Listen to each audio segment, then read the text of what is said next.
ಟಾರ್ಗೆಟ್ಗೆ ಮತ್ತೊಮ್ಮೆ ಸ್ವಾಗತ. ಬಂಗಾರಪ್ಪನವರೇ, ಕಳೆದ ಬಾರಿಯ ವಿಧಾನಸಭೆ ಲೋಕಸಭೆ ಚುನಾವಣೆಯಲ್ಲಿ ತಾವು ತಮ್ಮ ಶಕ್ತಿಯನ್ನು ಪಣ ಕೊಟ್ರಿ, ತಮ್ಮ ಇಡೀ ಅನುಭವವನ್ನು ಹೊರಗೆ ಹಚ್ಚಿದ್ರಿ.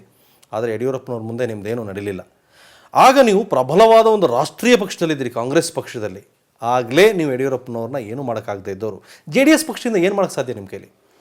ನಾನು ಒಂದು ಹೇಳ್ತೀನಿ, ನಾನು ಅಧಿಕಾರ ಇರತಕ್ಕಂಥ ದೊಡ್ಡ ದೊಡ್ಡ ಪಕ್ಷಕ್ಕೆ ಹೋಗ್ತಕ್ಕಂಥ ಬಂಗಾರಪ್ಪ ಅಲ್ಲ ಮಾತನ್ನು ಈಗಾಗಲೇ ಹೇಳಿದ್ದೀನಿ. ನಾನು ಶಿವಮೊಗ್ಗ ಜಿಲ್ಲೆ ನನ್ನ ಹುಟ್ಟು ಜಿಲ್ಲೆ, ಅದು ಇಲ್ಲ ಅಂತಲ್ಲ. ಯಾವ BJP ಅಥವಾ ಹಳೆ ಜನಸಂಘ ಡಿಪಾಸಿಟ್ ಕಳ್ಕೊಳ್ಳೋದು ಭಾಳ ಹೆಸರು ತಗೊಂಡಿತ್ತು, ರೆಕಾರ್ಡ್ ಮಾಡಿತ್ತು ರಾಷ್ಟ್ರ ರಾಜ್ಯ ರಾಜಕಾರಣದಲ್ಲಿ, ಅದು ಸಿಕ್ಕಾಪಟ್ಟೆ ದುಡ್ಡು ಮಾಡ್ಕೊಂಡು ಯಡಿಯೂರಪ್ಪ ತಮ್ಮ ಮಗನ್ನೇ ಅಭ್ಯರ್ಥಿ ಮಾಡಿ BJP ನಿಲ್ಲಿಸೋದ್ರಿಂದ ನೂರಾರು ಕೋಟಿ ದುಡ್ಡು, ನಾನು ಹೇಳೋದಲ್ಲ, ಜನರು ನೀವೆಲ್ಲ ಹೋಗಿ ಕೇಳಬೇಕಲ್ಲ, ಈಗಲೂ ಕೂಡ ನೂರಾರು ಕೋಟಿ ರೂಪಾಯಿ ಖರ್ಚು ಮಾಡಿದ್ರಿಂದ ಸಹಜವಾಗಿ ಅದು ಓಟ್ಗಳು ಬಡ ಜನ ಇರ್ತಕ್ಕಂಥದ್ದು. ಎಲ್ಲರೂ ಮಾರಾಟ ಅಂತಲ್ಲ, ಎಲ್ಲರ ಬಗ್ಗೆ ಹೇಳಾರೆ, ಒಳ್ಳೆಯ ಜನರು ಇದ್ದಾರೆ. ಆದ್ದರಿಂದ ಅಲ್ಲಿ ಬಡ ಜನ ಇರೋದರಿಂದ ಕೆಲವು ಓಟ್ಗಳು ಹಣ ಹೆಂಡಕ್ಕೆಲ್ಲ ಅಲ್ಲಿ ಮಾರಾಟ ಆಗಿರ್ತಕ್ಕಂಥದ್ದು ನಿಜ, ಎಲ್ರಿಗೂ ಕೂಡ ಗೊತ್ತಿರ್ತಕ್ಕಂಥದ್ದು. ಅಷ್ಟಾದರೂ ಕೂಡ 4 ಲಕ್ಷ ಚಿಲ್ಲರೆ ಓಟ್ಗಳು ನಾನು ತಗೊಂಡಿದ್ದೀನಿ, BJPಗೂ 4 ಲಕ್ಷ ಚಿಲ್ಲರೆ ಬಂದಿದೆ. ವ್ಯತ್ಯಾಸದಲ್ಲಿ ಅರ್ಧ ಮಾಡಿದರೆ ಬರೀ 22,000 ಡಿಫರೆನ್ಸ್ ಇದೆ. ಅದನ್ನು ನೀವು ಬಂಗಾರಪ್ಪ ಸೋಲ ಬಂಗಾರಪ್ಪ ಅಲ್ಲ, ಜನರನ್ನು ಅವರಿಗೆ ಅಭಿನಯ ಸಲ್ಲಿಸ್ತಾನೆ ಶಿವಮೊಗ್ಗ ಜಿಲ್ಲೆ ಜನರನ್ನು.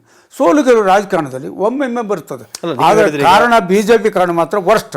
ಅದನ್ನು ಈ ರಾಜ್ಯ ರಾಷ್ಟ್ರ ಜನ ಖಂಡಿಸ್ಬೇಕು ಅದನ್ನು. ಈಗ ರಾಷ್ಟ್ರೀಯ ಪಕ್ಷ ಬಿಟ್ಟು ರಾಜ್ಯ ಪಕ್ಷ, ಇದು ರಾಜ್ಯ ಮಟ್ಟದ ಪಕ್ಷ JDS, ಇದರಲ್ಲಿ ನಿಂತ್ಕೊಂಡು BJPನ ಏನು ಎದುರಿಸ್ತೀರಿ ನೀವು? ಈ ಜಿಲ್ಲಾ ಪಂಚಾಯತ್ ತಾಲೂಕು ಪಂಚಾಯತ್ಗೆ ಅಷ್ಟೇ ಸೀಮಿತನೋ, ಮುಂದೆ ವಿಧಾನಸಭೆ ಅಥವಾ ಲೋಕಸಭೆ ಚುನಾವಣೆಯಲ್ಲೂ ಈ ಹೊಂದಾಣಿಕೆ ನಡೆಯುತ್ತೋ? ಹೇಗೆ ಎದುರಿಸೋಕ್ಕೆ ಸಾಧ್ಯ ನೀವು? ಏನು ಹೇಗೆ ಈ ನಿಮ್ಮ ಈಕ್ವೇಷನ್ ಇದು? ಈ ರಾಷ್ಟ್ರದ ರಾಜಕಾರಣದಲ್ಲಿ ರಾಷ್ಟ್ರೀಯ ಪಕ್ಷ ಹಿಂದಷ್ಟು ಪ್ರಬಲವಾಗಿ ಏಕಪಕ್ಷ ಬಹುಮತ ತಗೊಂಡು ಸರ್ಕಾರವನ್ನು ಕೇಂದ್ರ ರಾಜ್ಯದಲ್ಲಿ ಮಾಡ್ತಾಯಿದ್ರು. ಈಗ ಯಾವಕ್ಕೂ ಕೂಡ ಉಳಿದಿಲ್ಲ. ಸಮ್ಮಿಶ್ರ ಸರ್ಕಾರ ಕೇಂದ್ರದಲ್ಲಿ ಬಂದಿದ್ದಾವೆ. ರಾಜ್ಯದಲ್ಲೂ ಕೂಡ ಇರ್ತಕ್ಕಂಥ ರಾಜ್ಯ ಮಟ್ಟದ ಪಕ್ಷಗಳು it is now equal to that of a national party. ರಾಷ್ಟ್ರ ಮಟ್ಟದ ಪಕ್ಷಗಳ ಹಂತಕ್ಕೆ ಬಂದಿದ್ದರಿಂದನೇ DMK ಪಾರ್ಟಿ ಕೇಂದ್ರದಲ್ಲಿ ಅಧಿಕಾರದಲ್ಲಿದ್ದಾವೆ, ಬೇರೆ ಬೇರೆ ಪಕ್ಷ ಅಧಿಕಾರದಲ್ಲಿದ್ದಾವೆ. BJP NDA ಇದ್ದಾಗಿದ್ದು UPA ಇದ್ದಾವೆ. ಈಗ ಅದೇ ರೀತಿ ರಾಜ್ಯದಲ್ಲೂ ಕೂಡ ಸಮ್ಮಿಶ್ರ ಸರ್ಕಾರ ಬರುತ್ತೆ, ಯಾಕಂದರೆ ಬಹುಮತ ಎಲ್ಲೂ ಕೂಡ ಬರೋದಿಲ್ಲ. ನೀವು ರಾಷ್ಟ್ರೀಯ ಪಕ್ಷ ರಾಜ್ಯ ಮಟ್ಟದ ಪಕ್ಷ ನೋಡಿ ಜನ ಓಟ್ ಹಾಕ್ತಕ್ಕಂಥ ಜನ ಅಲ್ಲಿ ಉಳಿದಲ್ಲಿ ಈಗ. ಯಾಕಂದರೆ ರಾಜ್ಯ ಮಟ್ಟದ ಪಕ್ಷ ರಾಷ್ಟ್ರ ಮಟ್ಟದ ಪಕ್ಷಕ್ಕೆ ಸರಿ ಸಮಾನ ಬೆಳೀತದೆ ಅಂತಕ್ಕಂಥ ಮಾತನ್ನು ಬೆಳೆಯಬಾರ್ದು. ಎಲೆಕ್ಷನ್ ಕಮಿಷನ್ ಕಾನೂನು ಪ್ರಕಾರ ಮಾತ್ರ ರಾಷ್ಟ್ರೀಯ ಪಕ್ಷವಾಗಿ ಇರ್ಬೋದು ವಿನ. ಇವತ್ತು ನಾ ಕೇಳ್ತಿದ್ದೀನಿ, ಕಾಂಗ್ರೆಸ್ ಪಕ್ಷ ಎಷ್ಟು ರಾಜ್ಯದಲ್ಲಿದೆ ಅಧಿಕಾರದಲ್ಲಿ? ಇವತ್ತು ನಾ ಕೇಳ್ತೇನೆ, ಅದು ರಾಷ್ಟ್ರೀಯ ಪಕ್ಷ ರೆಕಾರ್ಡ್ನಲ್ಲಿ. ಇನ್ನೊಂದು BJP ರಾಷ್ಟ್ರೀಯ ಪಕ್ಷ ಎಷ್ಟು ರಾಜ್ಯದಲ್ಲಿ ಅಧಿಕಾರದಲ್ಲಿ? ರಾಜ್ಯ ಮಟ್ಟದ ಪಕ್ಷಗಳು ಉಳಿದಿರ್ತಕ್ಕಂಥ ಅವು ಕೂಡ ಅಧಿಕಾರದಲ್ಲಿದ್ದಾವೆ. ಆದ್ದರಿಂದ ನೀವು ಅದನ್ನು ನೋಡಿ ರಾಷ್ಟ್ರೀಯ ಪಕ್ಷ ರಾಜ್ಯ ಮಟ್ಟದ ಪಕ್ಷ ನೋಡಿ ಜನ ಯಾರು ಓಟ್ ಕೊಡೋರು ಅಲ್ಲಿಲ್ಲ. ಅದು ಹಳೆ ಕಾಲದ ಮಾತಾಗೋದು. ಇನ್ನೊಂದು ಪ್ರಶ್ನೆ, ಕಳೆದ ಬಾರಿ ಲೋಕಸಭೆ ಚುನಾವಣೆಯ ಸಂದರ್ಭದಲ್ಲಿ ಬಂಗಾರಪ್ಪನವರು ಇನ್ನಷ್ಟು ಸ್ಟ್ರಾಂಗ್ ಆಗ್ಬೋದಿತ್ತು. ಈಗ ಬೇರೆ ಬೇರೆ ರಾಜಕೀಯ ಪಕ್ಷಗಳಿಗೆ ಅಪ್ಪ ಮಕ್ಕಳ ಪಕ್ಷ ಅಂತ ಯಾರು ಹೇಳ್ಕೊಳ್ಳೋಂಗಿಲ್ಲ, ಎಲ್ಲ ಪಕ್ಷದಲ್ಲೂ ಇದ್ದಾರೆ, ಎಲ್ಲ ಪಕ್ಷದವರು ಅವರ ಮಕ್ಕಳನ್ನು ಬೆಳೆಸಿದ್ದಾರೆ. ನಿಮಗೂ ಕೂಡ ಗೊತ್ತಾಗೋದ್ರಿಂದ ತಮ್ಮ TVಯವರಿಗೆ ಭಾಳ ನಮಸ್ಕರಿಸ್ತೇನೆ, ನಾನು ಥ್ಯಾಂಕ್ಸ್ ಹೇಳ್ತೇನೆ ನಿಮಗೆ. ಯಾಕಂದ್ರೆ ಎಲ್ಲ ಪಕ್ಷದಲ್ಲೂ ಇದ್ದಾರೆ. ಆದರೆ ಬಂಗಾರಪ್ಪನವ್ರು ಮಾತ್ರ ತಮ್ಮ ಮಕ್ಕಳನ್ನ ಕಳೆದ ಬಾರಿ ಕುಮಾರ್ ಬಂಗಾರಪ್ಪನ MP ನಿಲ್ಲಿಸ್ಬೋದಿತ್ತು, ಮಧು ಬಂಗಾರಪ್ಪನ MLA ನಿಲ್ಲಿಸ್ಬೋದಿತ್ತು, ಇವರು ಇನ್ನಷ್ಟು ಪ್ರಬಲರಾಗ್ಬೋದಿತ್ತು ಮಕ್ಕಳನ್ನು ಬೆಳೆಸ್ಕೊಂಡು ಅಂತೇಳಿ. ಆದರೆ ಬಂಗಾರಪ್ಪನವರು ಸ್ವತಃ ಅಧಿಕಾರದ ಲಾಲಸೆ ಇನ್ನೂ ಇಟ್ಕೊಂಡಿದ್ದಾರೆ, ಯಾಕೆ ಅನ್ನೋ ಒಂದು ಪ್ರಶ್ನೆ ಉದ್ಭವಿಸ್ತು. ಪ್ರತಿಯೊಬ್ಬರು ರಾಜಕಾರಣ ಕೂಡ ಅಧಿಕಾರ ಇಲ್ಲದಿದ್ದರೆ ಅವ್ರು ರಾಜಕಾರಣ ಮಾಡೋಕ್ಕಾಗಲ್ಲ. ಅದನ್ನು ತಾವು ಮನಗಾಣಬೇಕು, ನಂಬರ್ 1. ಇನ್ನೊಂದು, ಒಬ್ಬರು MP ಹಾಕೋದು, ಒಬ್ಬರು MLA ಹಾಕೋದು. ನಾನೇನು ಯಾವುದು ಕಾಂಗ್ರೆಸ್ ಪಕ್ಷ ಹೈಕಮಾಂಡ್ ಅಲ್ಲ, ನಾನು ಟಿಕೆಟ್ ಕೊಡೋರು ಅವರು, ಹೇಳೋರು ನಾವು. ಕಾಂಗ್ರೆಸ್ ಪಕ್ಷದ ಹೈಕಮಾಂಡ್ ಜೊತೆ ಮಾತಾಡಿದ್ದಾರೆ ನೀವು ಪಕ್ಷ ಬಿಡಕ್ಕೆ ಮೊದಲು? ಇಲ್ಲಿ ಮಾಡ್ತಕ್ಕಂಥ BJP ಸರ್ಕಾರದ ಅನೇಕ ತಪ್ಪುಗಳನ್ನು, ಇಲ್ಲಿನ ಇವು ಭೂಮಿ ಹಗರಣ ಇರ್ಬೋದು, ಮತ್ತೊಂದಿರ್ಬೋದು, ಹೇಳಿ ಸಾಕಾಗಿ, ಯಾಕೆ ಸೋನಿಯಾ ಗಾಂಧಿ ಮಟ್ಟದವರೆಗೂ ಹೇಳಿ ಸಾಕಾಗಿ ಅವ್ರೇನು ಗಮನ ಕೊಡಲಿಲ್ಲ ಅಂದಮೇಲೆ ಈ ಪಕ್ಷ ರಾಷ್ಟ್ರ ಮಟ್ಟದ ಇದ್ಕೊಂಡು ನಾವು ಕಡಿಯೋದಾರ ಇನ್ನೇ ಅಂತ ಇದೆ. ಜನ ಓಟ್ ಕೊಟ್ಟಾರೆ, ಏನು ಉಪಯೋಗ ಇದೆ ಅಂಥ ಪಕ್ಷ ಅಂತ? ಯಾಕೆ ಆ ಪಕ್ಷ ಕಟ್ಟಿದವು ನಾನು, ಪಕ್ಷ ಸೋಲಿಸ್ತೇವೆ ನಾನು. ಪಕ್ಷ ಕಟ್ಟೋದು ಗೊತ್ತು, ಸೋಲ್ಸೋದು ಗೊತ್ತು. ತಗೊಂಡೋಗಿ ಯಾಕೆ ಹೇಳ್ತಾ ಇರ್ತಕ್ಕಂಥ ಸಾಮಾನ್ಯ ಪ್ರಜ್ಞೆ ಕೂಡ ಇಲ್ದಿದ್ರೆ ಇವರೇನು ನ್ಯಾಷನಲ್ ಪಾರ್ಟಿ ಅಂತ ಕಟ್ಟೋಕ್ಕಾಗ್ತದೆ ಕಾಂಗ್ರೆಸ್ ಪಕ್ಷ? ಅದಕ್ಕಾಗಿನೇ ಬಿಟ್ಟು ಯಾಕೆ ಕಾಂಗ್ರೆಸ್ ಪಕ್ಷ ಹಾಗೆ? ನಾನು ಹೇಳಿದ ಈ ಪ್ರಶ್ನೆ ಅವ್ರನ್ನೇ ಕೇಳೋದು ಭಾರಿ ಒಳ್ಳೆ ಅಲ್ಲ. ನೀವು ಅಲ್ಲಿ ನೀವು ನೋಡಿ ಕ್ವಶನ್ ಹಿಂಗೆ ಕೇಳ್ಬೇಕು ಅವ್ರನ್ನ. ನೀವು ಗಾಂಧಿ ಅಮ್ಮ, ಅವರು ಗಾಂಧಿ ಆಗಿದ್ರು, ಇದ್ರ ಯಾಕೆ ಅದು ಅಷ್ಟು ಸ್ಟ್ರಾಂಗ್ ಆಗಿತ್ತು ಆ ಗಾಂಧಿ ಕಾಲದಲ್ಲಿ, ನಿಮ್ಮ ಗಾಂಧಿ ಕಾಲದಲ್ಲಿ ಯಾಕೆ? ಅಲ್ಲ, ನೀವು ಇದಕ್ಕೆ ಉತ್ತರ ಏನಂದಾಗ ಅವ್ರಿಗೆ ಪ್ರಶ್ನೆ ಕೇಳಿಬಿಟ್ರೆ ಅವ್ರು ನಿಮ್ಮ TVಗೆ ಭಾಳ ಅಭಿನಂದನೆಗಳು. ಈಗ ಕಾಂಗ್ರೆಸ್ ಪಕ್ಷ ಪ್ರಮುಖ ವಿರೋಧ ಪಕ್ಷವಾಗಿ ರಾಜ್ಯದಲ್ಲಿ ವರ್ತಿಸ್ತಾ ಇಲ್ಲ, ತಾವು ಅಲ್ಲಿದ್ದವರು. ಹೇಳೋ ಕಾಲ ನಿನ್ನೆ ಬಿಟ್ಟಾಗಿದೆ, ಹೇಳೋ ಕಾಲ ಇದೆ. ಇನ್ಮೇಲೆ ಭಾಷಣಕ್ಕೆ ಹೋಗ್ತೀವಿ, ಹೇಳ್ತೀವಿ ಕಾಯ್ದೆ. ನಾನು ಯಾವುದು ಮುಚ್ಚಿಟ್ಕೊಳ್ಳೋ ಬಂಗಾರಪ್ಪಲ್ಲ. ಎಲ್ಲೇ ಇದ್ದರೂ ಕೂಡ ಜನ ನನ್ನನ್ನು ನಂಬಿರ್ತಕ್ಕಂಥ ಜನ ಪರ್ಸೆಂಟೇಜ್ ಭಾರಿ ಅಂತ ಹೇಳಲ್ಲ, ಅದು ಇಟ್ಕೊಂಡೇ ಇದ್ದೀನಿ ನಾನು. ಯಾಕಂದರೆ ನಾನು ಭಾಳ ನೇರವಾಗಿ ಮಾತಾಡ್ತಕ್ಕಂಥ ಸ್ವಭಾವ ನಮ್ಮ ಬಂಗಾರಪ್ಪ. ನ್ಯಾಯ ಅನ್ಯಾಯ ವಿಮರ್ಶೆ ಮಾಡ್ತಕ್ಕಂಥ ಬಂಗಾರಪ್ಪ ನಾನು. ಬರೀ ಅಧಿಕಾರ ಹಿಡ್ತಕ್ಕಂಥ ಪಕ್ಷದ ಹಿಡ್ಕೊಂಡೋಗಿ ಜೀವನ ಮಾಡ್ತಕ್ಕಂಥ ಬಂಗಾರಪ್ಪ ಅಲ್ಲ. ಸುಮಾರು ನನ್ನ 40 ವರ್ಷ ರಾಜಕಾರಣದಲ್ಲಿ ನಾ ಅಧಿಕಾರ ಇದ್ದದ್ದು 2 ವರ್ಷ ಚೀಫ್ ಎಕ್ಸಿಕ್ಯೂಟಿವ್ ಸೇರಿ 4 ವರ್ಷ ಇದ್ದದ್ದು. 36 ವರ್ಷ ವಿರೋಧ ಪಕ್ಷ ಕಳೆದ್ದೇನೆ. ನೀವು ನನ್ನ ಅಪ್ರಿಷಿಯೇಟ್ ಮಾಡ್ಬೇಕು ಅದನ್ನು, ನಿಜ ಹೇಳ್ಬೇಕಂದ್ರೆ. ಸರಿ, ಈಗ ಜನರೇಷನ್ ಚೇಂಜ್ ಆಗ್ತಾ ಹೋಗ್ತಿದೆ, ನಿಮ್ಗೆ ವಯಸ್ಸಾಗಿದೆ, ಯಾಕೆ ತಾವು ಯಂಗ್ ಜನರೇಷನ್ಗೆ ಅವಕಾಶ ಮಾಡ್ಕೊಡ್ಬೋದು? ಬಹಿರಂಗ ಪತ್ರಿಕಾಗೋಷ್ಠಿಯಲ್ಲಿ ನೀವು ದೇವೇಗೌಡರು ಇಬ್ಬರು ಹೇಳ್ತೀವಿ ನಾವು ಇನ್ನೂ ನಿವೃತ್ತಿ ಆಗಲ್ಲ ಅಂತೇಳಿ. ರಾಜೀವ್ ಗಾಂಧಿ ಕಾಲದಲ್ಲಿ ಮುಖ್ಯಮಂತ್ರಿ ಆಗಿದ್ದೆ. ಯುವ ಪೀಳಿಗೆ ಬೆಳೆಸ್ಬೇಕಂತೇಳಿ ಸುಮಾರು 12 ಜನ ಹುಡುಗರನ್ನೇ, including D K Shivakumar, Shivamurthy, ಆಮೇಲೆ ಮುಸ್ಲಿಮ್ಸು ನಮ್ಮ ಬಿಜಾಪುರ ಜಿಲ್ಲೆಯವರು ತೀರ್ಕೊಂಡು ಹೋಗ್ಬಿಟ್ರು ಅವರು ಇವ್ರನ್ನೆಲ್ಲರನ್ನೂ ಕೂಡ ಎಲ್ಲ ಜಾತಿ ಮತ್ತು ಅವ್ರದ್ದು ಕೂಡ ಬರೀ ಯುವ ಪೀಳಿಗೆನೇ ಮಿನಿಸ್ಟರ್ ಮಾಡಿದ್ದೆ. ಎಸ್ ರಮೇಶ್ ಉದಾಹರಣೆಗೆ ನಾನು ಹೇಳೋದು, ಯುವ ಪೀಳಿಗೆ ಮುಂದೆ ತರಬೇಕು ಅಂತಕ್ಕಂಥ ಬಂಗಾರಪ್ಪ ನಾನು. ಅದಕ್ಕಾಗಿ ಈಗಲೂ ಕೂಡ ಅದು ಹೇಳಿದ್ದೀನಿ, ಈಗಲೂ ಮನಸ್ಸಲ್ಲಿದೆ. ಯಾರೋ ಮಾಡ್ತಾ ಹೋಗ್ಬೋದು. ಈಗ JDS ಪಕ್ಷದಲ್ಲಿ ನಿಮ್ಮ ಸ್ಥಾನಮಾನ ಏನು? ಅದನ್ನು ನಾನು ಕೇಳ್ಕೊಂಡು ಹೋಗಿಲ್ಲ, ಯಾವುದಿಲ್ಲ. ಅಧಿಕಾರ ಅಂತೂ ನಾನು ಕೇಳೋದೇ ಇಲ್ಲ, ಅದಕ್ಕೆ ನನಗೆ ಸಂಬಂಧ. ಪಕ್ಷದಲ್ಲಿ ನಿಮ್ಗೆ ಯಾವ್ದು ಹುದ್ದೆ ಅಗತ್ಯ ಇಲ್ಲ ಹಾಗಾದ್ರೆ? ಅದನ್ನು ನಾನು ಕೇಳೋಕೆ ಇಲ್ಲ, ನನಗೆ ಅಗತ್ಯನೇ ಇಲ್ಲ. ಕೊಟ್ಟರೆ ನೀವು ಪಡಿತೀರಿ? ಇಲ್ಲ, ಕೊಟ್ಟು ಬೇಡ, ನನಗೆ ಏನೂ ಬೇಕಾಗಿಲ್ಲ. ಮತ್ತೇನು JDS ಪಕ್ಷದಲ್ಲಿ ಇದ್ಕೊಂಡು ಏನು ಮಾಡ್ತೀರಿ ನೀವು? ಭಾಷಣ ಮಾಡ್ತಾ ಹೋಗ್ತೀನಿ. ರಾಜಕೀಯ ಹಿತವನ್ನು ಕಮ್ಯುನಿಟಿ ಭಾಷಣ ಮಾಡ್ತಾ ಹೋಗ್ತೇನೆ. ಸರಿ, ತಾವು ಪಕ್ಷಕ್ಕೆ ಸೇರೋಕ್ಕೆ ಮೊದಲು ಕುಮಾರಸ್ವಾಮಿ ದೇವೇಗೌಡರ ಜೊತೆ ಏನು ಮಾತಾಡಿದ್ರಿ? ಇಲ್ಲ, ರಾಜಕಾರಣ ಹಿತದ ಬಗ್ಗೆ ನಾವು ಚರ್ಚೆ ಮಾಡಿದ್ದೀವಿ. ಈ ರೀತಿ ಹೋಗೋದು ಭಾರಿ ಒಳ್ಳೆಯದು ಎಲ್ಲ. ಯಾಕಂದರೆ ಯಾವುದೇ ಪಕ್ಷ ಬಹುಮತ ಬರೋಂಗಿಲ್ಲ. ಸಮ್ಮಿಶ್ರ ಸರ್ಕಾರದಿಂದ ಜಾತ್ಯತೀತ ಶಕ್ತಿಗಳು ಒಟ್ಟಿಗೆ ಸೇರಿ ಕಮ್ಯುನಲ್ ಪಾರ್ಟಿ BJP ಅಂತ ಏನಿದೆ, ಕೋಮಾದಿ ಪಕ್ಷ ಅಂಥವನ್ನ ರಾಜ್ಯ ಮಟ್ಟ ತೆಗಿಬೇಕು ಅಂತ ಇದ್ದರೆ ನಾವು ಅನಿವಾರ್ಯವಾಗಿ ಈ ಹೊಂದಾಣಿಕೆ ಮುಂದೆ ಭವಿಷ್ಯದಲ್ಲಿ ರೆಡಿ ಆಗಿರ್ಬೇಕಾಗತ್ತೆ ಅಂತಕ್ಕಂಥ ಬಂಗಾರಪ್ಪ ಬಂದೆ ಹೇಳಿದ್ದೀನಿ.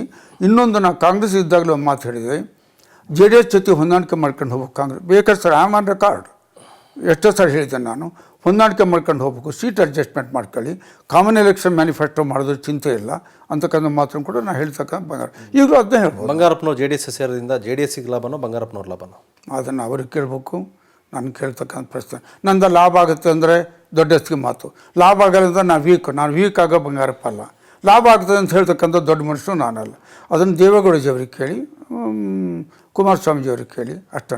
ಈಗ ದೇವೇಗೌಡರು ಬಂಗಾರಪ್ಪನವ್ರು ಇಬ್ಬರು ಸೀನಿಯರ್ ಮೋಸ್ಟ್ ಲೀಡರು ಕರ್ನಾಟಕ ರಾಜ್ಯ ರಾಜಕಾರಣದಲ್ಲಿ. ಈ ರಾಜ್ಯಕ್ಕೆ ಏನು ಮಾಡಬೇಕು ಅನ್ಕೊಂಡಿದ್ದೀರಿ? 6 ತಿಂಗಳು ದೊಡ್ಡವರು ಅವರು ಅಷ್ಟೇ ವಯಸ್ಸಿನಲ್ಲಿ. ಓಕೆ, ಎನಿಹೌ ಒಂದು ಹೆಚ್ಚು ಕಮ್ಮಿ ಒಂದೇ ಏಜಿನವರು ಇಬ್ಬರು ಕೂಡ ಸೀನಿಯರ್ ಮೋಸ್ಟ್ ಪೊಲಿಟಿಷಿಯನ್ ಕರ್ನಾಟಕದ.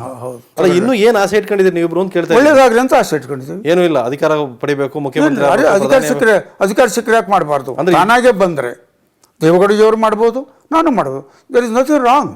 ನಾನು ಅಧಿಕಾರ ಬಿಟ್ಟು ಹೋಗಿ ನಾವೇನು ಕಾಡಿಗೆ ಹೋಗೋ ಸನ್ಯಾಸಿಗಳಲ್ಲ ಅನ್ನೋ ಮಾತು ಹೇಳಿದಲ್ಲ. ಇಬ್ಬರು ಪ್ರಧಾನಿ ಆಗಬೇಕು ಅಂತ ಆಸೆ ಇಟ್ಕೊಂಡಿದ್ರೆ ಅಥವಾ CM ಆಗಬೇಕು ಅಂತ ನಾನು ಹೇಳೋದು, ಅದಾಗ ಅಧಿಕಾರ ಬಂದರೆ ಯಾವ್ದಾದ್ರು ಮಾಡ್ಬೋದು.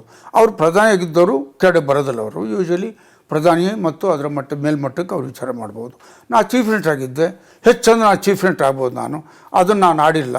ಅದು ಕುಮಾರಸ್ವಾಮಿಯವರು ಆಗಬೇಕು ಅಂತಕ್ಕಂಥ ಮಾತು ನಾನು ಆಡಿದ್ದೀನಿ. ಈಗ ಯಾಕಂದರೆ ಅವರೇ ಈಗ BJP ಸರ್ಕಾರದ ಹುಳುಕುಗಳನ್ನು ಹೊರಗಡೆ ಎತ್ತಿ JDSಗೆ ಯಾಕೆ ಇವತ್ತು ಸೇರ್ತಕ್ಕಂಥ ಜನ ನೀವು ನೋಡಿ ರಿಸಲ್ಟ್ ನೋಡ್ಕೊಳ್ಳಿ ಇದರಲ್ಲಿ ತಾಲೂಕು ಪಂಚಾಯತ್, ಜಿಲ್ಲಾ ಪಂಚಾಯತಿಯಲ್ಲಿ ಇನ್ನೊಂದು JDSನ ಪರವಾಗಿ ಕುಮಾರಸ್ವಾಮಿ ಮಾಡ್ತಕ್ಕಂಥ ಹೋರಾಟವನ್ನು ಭಾಳ ಮೆಚ್ಕೊಂಡಿದ್ದಾರೆ. ನಾನು ಕೂಡ ಮೆಚ್ಕೊಂಡಿದ್ದೀನಿ.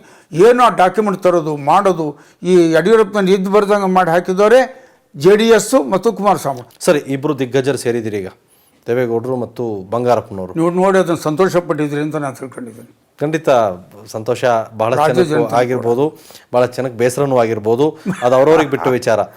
ನೀವು ಸೇರ್ಕೊಂಡಿರೋದ್ರಿಂದ. ಆದರೆ ನೀವಿಬ್ಬರು ದಿಗ್ಗಜರು, BJP ಪಕ್ಷವನ್ನು ಎದುರಿಸೋದಕ್ಕೆ ಏನು ಪ್ಲ್ಯಾನ್ ಮಾಡಿದ್ದೀರಿ? ಆ ಪ್ಲ್ಯಾನ್ ಅಷ್ಟು ನಿಮ್ಮ ಮುಖಾಂತರ ಹೇಳೋಕ್ಕಾಗಲ್ಲ. ಪ್ಲ್ಯಾನ್ಗಳು ನಾವು ಮಾಡ್ತೀವಿ. ಚುನಾವಣೆ ಎಷ್ಟೇ ನೀವು ಪ್ಲ್ಯಾನ್ ಮಾಡಿ ಕೂಡ ಪಕ್ಷ ಸಂಘಟನೆ ಮಾಡ್ಕೋಬೇಕಾಗ್ತದೆ. ಎರಡನೇ ಚುನಾವಣೆ ಎದುರಿಸಬೇಕಾಗ್ತದೆ. ಸರಿ, ನಾನು ಈಗ ನಿನ್ನೆ ಸೇರಿದ ಈ ಸರ್ಕಾರಕ್ಕೆ ಎಷ್ಟು ಆಯಸ್ ನಿಗದಿ ಮಾಡಿದ್ದೀರಿ ನೀವಿಬ್ಬರು ಸೇರಿ? ಯಾವುದಕ್ಕೆ?